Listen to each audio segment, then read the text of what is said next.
Mike, before we start, yes. Please don't go backwards. You got that right. Please do not go backwards. I'd have to notify next of kin, because we go backwards. We're not in the pool. We're not diving, but it's a long ways down.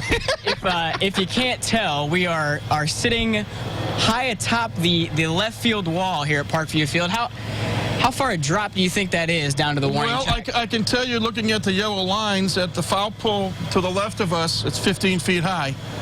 The yellow line to the ground. Looks a lot taller than that from up here. It does, so I'm not going to look there. I'll either look into that bright white light, the camera, I'll look at you. I may close my eyes, who knows what, but hey, it's only for a few minutes. It's a great night.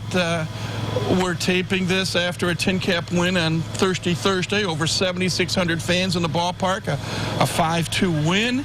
The first half of the second half of the season is now in the books. Yeah. And the Tin Caps with 2 wins in a row over South Bend. A 3-4 record. Obviously a long, long way to go. 63 more games, counting the game tonight as our viewers will be watching this. To see if the Tin Caps can make it 9 years out of 11 making the Midwest League playoffs. But a great atmosphere on Thursday night and a big win for the Tin Caps. Yeah, so a lot to talk about, by the way. So we properly introduce ourselves here for those who are new to the program. He's Mike Maas, radio play-by-play voice of the Fort Wayne Tin Caps. My name is Peter Hood. This is TinChattin, and as you mentioned, Mike, 3-4 through the first 7 games of the second half. Obviously, you get the big win last week for win number 228 for Anthony Contreras, followed by the 4-game losing streak, and then a couple of wins, as you said, over South Bend to kind of right the ship. Let's delve into the last couple days a little bit. We'll look at it glass half full with the last 2 wins, and we'll start with Wednesday before we get to Thursday. And Mike, obviously that was, the crowd probably wasn't as big, the atmosphere probably wasn't as lively, but the folks who were here on Wednesday were treated to an absolute show. One of the best starts in the history of Parkview Field, Mike. Joey Cantillo goes into the 7th inning with a no-hitter and pitches 8 scoreless innings. And again, one of the best starts that folks have ever seen here in Fort Wayne. A season-high 8 innings. No runs. I think he's got a streak now, I want to say, of 22 1/3 innings, or 22 2/3 innings without giving up a run. And he hit 2 batters, gave up 2 hits, and struck out 9. And the question now is, how long will he be in Fort Wayne? Yeah. Because Joey is now 5-2 on the year. He has an earned run average of 1.71. And as I say, he's thrown nearly 23 consecutive innings of scoreless baseball. You've seen a lot of baseball here over the last 10 years at this place specifically, and obviously at the old place before that. You've been with this franchise a long time. You've seen a lot of starts. Where's the Cantillo one rank for you? Because you have to go back all the way to 2011 to find the last time a Tin Cap starter went 8 scoreless innings. And that was a left-hander by the name of Mark Hardy, and that was in the playoffs. You think about that game. The last regular season game where a Fort Wayne pitcher threw 8 shutout innings was back in 2008, and the pitcher that night was a person by the name of Corey Kluber. This outing, I think back of the 7-inning no-hitter thrown in the championship year of 2009 against Dayton, where only 1 dragon reached base, and that was hit by pitch. But that was a 7-inning game. What Joey did the last 2 outings, this half against Great Lakes and against South Bend, perhaps 2 of the best outings we've seen, period, at home or on the road in a long, long time. So a long, drawn-out answer to your question, I would say definitely top 5 or 6 in the 26 years that I've seen Fort Wayne play here in the Midwest League. Yeah, the 19-year-old out of Hawaii is one of the hottest pitchers in all of the Midwest League, and we had a chance to catch up with him after that historic start on Wednesday afternoon. From pitch 1, I think me and Blake were just being really aggressive and, pounding the zone and taking into the fact that they swing early, so let's mix in some stuff early and, just pound the zone, really. Being aggressive was big. First pitch strikes, but just throwing with intent was huge. Like, a lot of fastballs in there, in and up. Like, they're going to be successful if I'm throwing that with intent and really, all I got in those pitches. And then, team made great plays behind me, so it was all-around good game.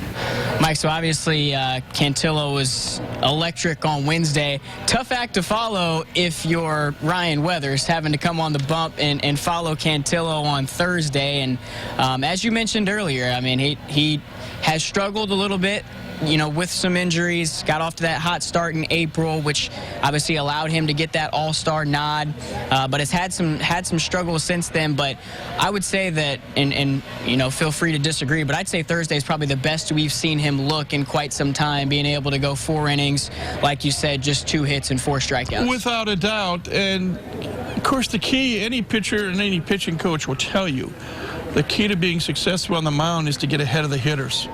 You get ahead of the hitters, now they have to bend to you.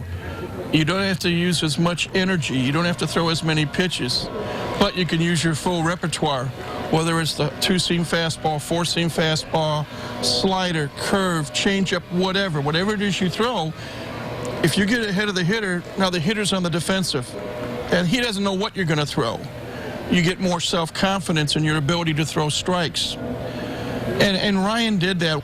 And real quick before we go, we'd be remiss if we didn't mention the last time you and I spoke, Anthony Contreras was tied for the franchise record for most wins as a manager, 227. He has since gotten 3 more W's, 228, 229, and 230.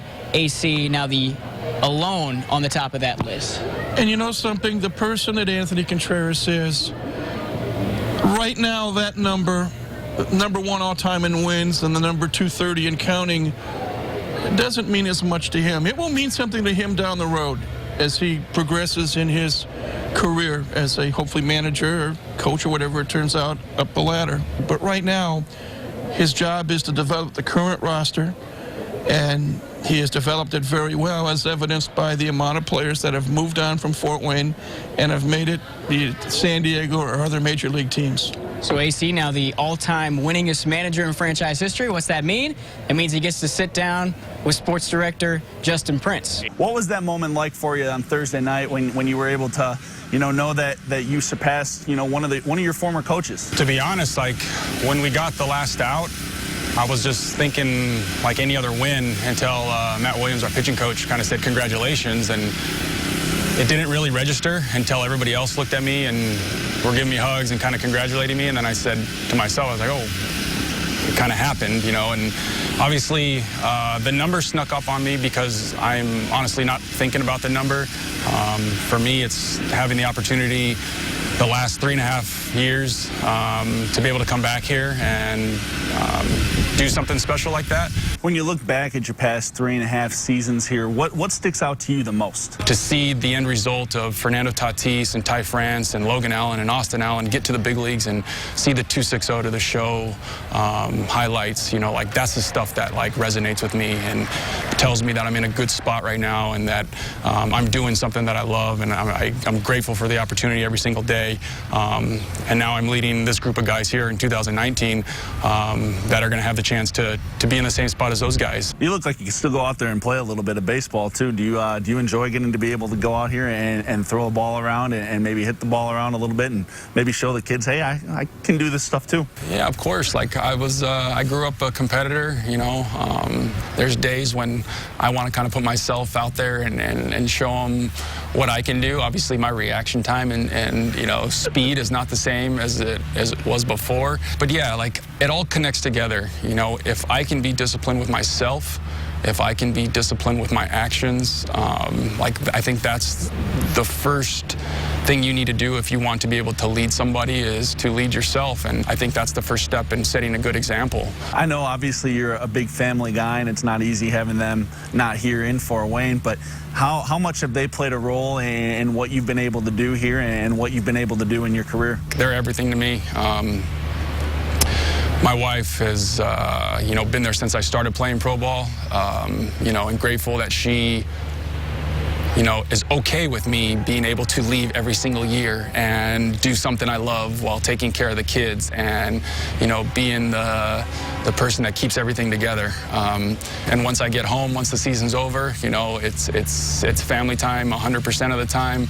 I'm with my 2 little knuckleheads every single day. doing the daddy thing, taking them everywhere as much as I can, because I know once I start up again, you know, it's full speed ahead, you know, and I could guarantee you that I probably wouldn't be here right now, you know, and they support me every single day. They're as happy as can be when things like this happen, and I get recognized for things and rewards and records, but like ultimately it's me doing the right thing every single day to teach my kids how to do the right things, and hopefully, you know, put them in a good spot to be successful in this life. So Mike, I feel like we've said a lot over the last few weeks, but deservedly so. Congrats again to AC, and congrats to us because we made it through this segment without falling backwards. Yeah, no backward flips, thank God. And we get to live to get together next week for another edition of TinChattin. Well, with your cat-like reflexes, I'm sure if you had fallen, you probably would have been fine. What are the Vegas odds? We can still try it if you want. Not on your life, my friend, not on your life. Me and Mike will find a safer location to do next week's edition of TinChattin. We hope you'll join us then, and please stick around because we got much more coming up in the locker room right after this break.